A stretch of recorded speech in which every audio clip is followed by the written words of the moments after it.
అందుకే నా గురించి కాదు, ఇప్పుడు నేను ఇతరులకు సమాధానంగా మారాను, ఇతరులకు సొల్యూషన్గా మారాను. నీ గురించే నువ్వు ఇరుకబడి ఉంటే ఎట్లా సొల్యూషన్ ఉంటావు?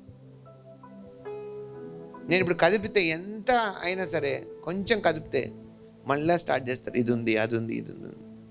ఆ మార్జిన్ దాటాలి మేము. కష్టమేం కాదు అనండి, ఇట్ ఈస్ సో ఈజీ. అందుకే మాతో కూడా మీకు ఇలాంటిది కలగాలి. 3వ వచనం ఏమన్నాడు? మాతో కూడా మీకును సహవాసం కలిగినట్లు మేము చూచిన దాన్ని. నా వాళ్ళు మాట్లాడుతున్నది, వాళ్ళు ముందు ఏ ప్రభుత్వం అయితే శారీరకంగా తిరిగారో దాన్ని మాట్లాడలేదు. Now they are talking about the new things. అంటే వాళ్ళు ఏం చేస్తున్నారంటే దీన్ని వాళ్ళు చూస్తున్నారు, వింటున్నారు. ఎలా? I saw this, I saw that. ఓ ఇప్పుడే నాకు ఐ సా అన్ ఏంజల్ నా. ఎలా? ఇదిగో ఆ వైపుకి వెళ్తున్నాడంటే లేడుగా, ఉట్టిగా చెప్పినాడు అంతా. No, after some time there is a testimony which is coming. అప్పుడు మీకు అర్థమవుతుంది.